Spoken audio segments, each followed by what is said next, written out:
ধনু রাশি 1/6/2026 মସିହା পର୍ଯ୍ୟନ୍ତ বৃহস্পতি সপ্তম এবং শনি চতুর্থ। ବର୍ଷ ଆରମ୍ଭରୁ ଶେଷ ପର୍ଯ୍ୟନ୍ତ ଶନି ଚତୁର୍ଥ।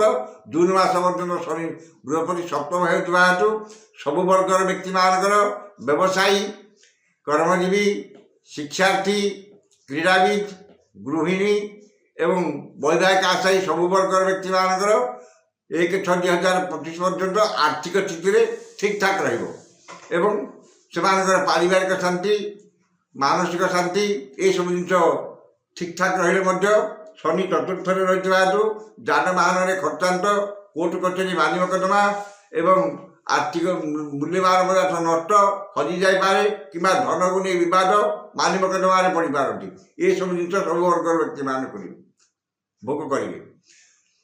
ବ୍ୟବସାୟୀମାନେ ଜୁନ୍ ମାସ ପର୍ଯ୍ୟନ୍ତ ସପ୍ତମ ବୃହସ୍ପତି ରହୁଥିବାରୁ ସେମାନେ ପାରିବାରିକ ଶାନ୍ତି, ବ୍ୟବସାୟରେ ଉନ୍ନତି, ନୂତନ ବ୍ୟବସାୟର ସୁଯୋଗ ସୃଷ୍ଟି, ଆର୍ଥିକ ସ୍ଥିତିରେ ଉନ୍ନତି ଏବଂ କର୍ମଚାରୀ ସମସ୍ୟା ବାକି ଯାହା ବ୍ୟବସାୟର ବାଧାବିଘ୍ନ ଥିବ ସେ ସମସ୍ତ ଦୂର ହେବ ଏବଂ ସେମାନେ ବ୍ୟବସାୟରେ ଭଲ ରୋଜଗାର କରିବେ ଏବଂ ଭଲ ରୋଜଗାରର ସୁଯୋଗ ସୃଷ୍ଟି ହେବ। କର୍ମଜୀବୀମାନଙ୍କର କର୍ମରେ ଉନ୍ନତି, ପ୍ରମୋସନ୍, ଦରମାରେ କିଛି ବୃଦ୍ଧି ଏସବୁ ଜିନିଷ ଘଟିବ ଏବଂ ସେମାନେ ପଦସ୍ଥ ଅଧିକାରୀ ଓ ମହିଳା ସହକର୍ମୀଙ୍କର ସାହାଯ୍ୟ ସହଯୋଗ ପାଇବେ। ଯେଉଁମାନେ କର୍ମରେ ଆଶା ବା ନୂତନ କର୍ମସଂସ୍ଥାନ ପାଇଁ ବାରମ୍ବାର ପରୀକ୍ଷାରେ ବସୁଛନ୍ତି ସେମାନଙ୍କର ସଫଳତା ପାଇବେ ଏବଂ ନୂତନ କର୍ମସଂସ୍ଥାନର ସୁଯୋଗ ସୃଷ୍ଟି ହେବ। ଶିକ୍ଷାର୍ଥୀମାନେ ଶିକ୍ଷାରେ ମନୋନିବେଶ କରିବେ ଏବଂ ଉଚ୍ଚଶିକ୍ଷା ପାଇବା ପାଇଁ ସେମାନଙ୍କର ସୁଯୋଗ ସୃଷ୍ଟି ହେବ ବା ଉଚ୍ଚଶିକ୍ଷା ପାଇବେ ସେମାନେ ଏବଂ ଯାହା ପାଠ ପଢ଼ୁଛନ୍ତି ସେ ଅନୁସାରେ ରେଜଲ୍ଟ ମଧ୍ୟ ଭଲ ଆସିବ। କ୍ରୀଡ଼ାବିତମାନଙ୍କର କ୍ରୀଡ଼ାରେ ବିକାଶ ଘଟିବ ଏବଂ କ୍ରୀଡ଼ାରେ ଭଲ ପ୍ରଦର୍ଶନ କରି ସେମାନେ ଦେଶ, ଜାତି ଏବଂ ଅଞ୍ଚଳର ସମ୍ମାନ ଆଣିବେ।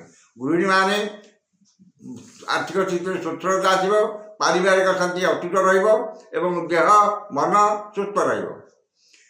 1/6/2025 ପର୍ଯ୍ୟନ୍ତ ଧନୁ ରାଶିର ସମସ୍ତ ରାଶିର ବ୍ୟକ୍ତିମାନେ ଶନି ପଞ୍ଚମରେ ରହିଥିଲେ ମଧ୍ୟ ଆର୍ଥିକ ସ୍ଥିତିରେ, ପାରିବାରିକ ସ୍ଥିତିରେ ସବୁ ଠିକ୍ଠାକ୍ ରହିଲେ ମଧ୍ୟ ଶନି ପଞ୍ଚମରେ ଥିବା ହେତୁ ମନ ଅସ୍ଥିର, ବିଷାଦଗ୍ରସ୍ତ, ମାନ ସମ୍ମାନ ହାନି, ସନ୍ତାନ ହେତୁକୁ ଦୁଶ୍ଚିନ୍ତା ଏସବୁ ଭୋଗିବେ। 1/6/2026 ମସିହା ପରେ ଶନି ବୃହସ୍ପତି ଅଷ୍ଟମ ଏବଂ ଶନି ସେପଟେ ଚତୁର୍ଥରେ ଥିବା ହେତୁ 1/6 ଠାରୁ ବର୍ଷ ଶେଷ ପର୍ଯ୍ୟନ୍ତ ସେମାନଙ୍କର ଶାରୀରିକ ପୀଡ଼ା, ଆର୍ଥିକ ସ୍ଥିତିରେ ଅବନତି, ସବୁ ବର୍ଗର ବ୍ୟକ୍ତିମାନଙ୍କର ଆର୍ଥିକ ସ୍ଥିତିରେ ଅବନତି, ପାରିବାରିକ ଅଶାନ୍ତି ଏବଂ କର୍ମଚାରୀ ସମସ୍ୟା, ବ୍ୟବସାୟୀ ସମସ୍ୟା, ଆର୍ଥିକ ସ୍ଥିତି ସବୁ ଯେଉଁ କର୍ମଟି କରୁଛନ୍ତି ସେଥିରେ ଅଯଥା ବିଳମ୍ବ, ଅଯଥା ବହୁବିଧ ସମସ୍ୟା ଏସବୁ ଜିନିଷ ସୃଷ୍ଟି ହେବ। 1/6 ଠାରୁ ସବୁ ଧନୁରାଶିର ସବୁ ବର୍ଗର ବ୍ୟକ୍ତିମାନଙ୍କର ଅତି ଫଳ ପ୍ରଦାନ କରିବେ। ବ୍ୟବସାୟୀମାନେ କ୍ଷତି ସମ୍ଭାଳିବେ, ସେମାନଙ୍କର କର୍ମଚାରୀ ସମସ୍ୟା, ଟ୍ରାନ୍ସପୋର୍ଟେସନ ସମସ୍ୟା ଏସବୁ ସମସ୍ୟା ସୃଷ୍ଟି ହେବ। କର୍ମଜୀବୀମାନଙ୍କର କର୍ମରେ ବିପଦ ଆସିବ ଏବଂ ସେମାନେ କୌଣସି ସହକର୍ମୀଙ୍କ ସହ ଠିକ୍ଠାକ୍ରେ ଆଡ଼ଜଷ୍ଟମେଣ୍ଟ କରିପାରିବେ ନାହିଁ ଏବଂ ପଦସ୍ଥ ଅଧିକାରୀଙ୍କ ରୋଷର ଶିକାର ହେବେ। ଶିକ୍ଷାର୍ଥୀମାନେ ଶିକ୍ଷାରେ ବିଶେଷ ଅଗ୍ରଗତି କରିପାରିବେ ନାହିଁ, ଉଚ୍ଚଶିକ୍ଷା ପାଇବାରେ ବଞ୍ଚିତ ହେବେ ଏବଂ ଯେତିକି ପରିଶ୍ରମ କରୁଛନ୍ତି ସେ ଅନୁସାରେ ରେଜଲ୍ଟ ପାଇବେ ନାହିଁ। ବୈବାହିକ ଆଶାୟୀମାନଙ୍କର ଜୁନ୍ ମାସ ପରେ ବିବାହ କାର୍ଯ୍ୟ ସମ୍ପନ୍ନ ହେବାର କୌଣସି ସମ୍ଭାବନା ନାହିଁ ବା ଯେଉଁମାନଙ୍କର ବିବାହ ମଧ୍ୟ ଠିକ୍ଠାକ୍ ହେଇଯିବ, ବୃହସ୍ପତି ଅଷ୍ଟମ ଥିବା ହେତୁ ଭଗ୍ନ ହେବାର ସମ୍ଭାବନା ବେଶୀ ରହିଛି ଏବଂ ଯେଉଁମାନେ ପ୍ରେମ ବ୍ୟାପାରରେ ଅଛନ୍ତି, ପ୍ରେମ ସମ୍ପର୍କରେ ଅଛନ୍ତି, ସେମାନଙ୍କର ପ୍ରେମରେ ଭଟ୍ଟା ପଡ଼ିବ ଏବଂ ପ୍ରେମରେ ଅସଫଳ ହେବେ। ଗୃହିଣୀମାନେ ଶାରୀରିକ ପୀଡ଼ା, ପାରିବାରିକ ଅଶାନ୍ତି ଭୋଗିବେ ଏବଂ ସେମାନଙ୍କର କଥାକୁ କେହି ଗୁରୁତ୍ୱ ଦେବେ ନାହିଁ ଏବଂ ମାନ ସମ୍ମାନ ସେମାନଙ୍କର ହାନି ଘଟିବ।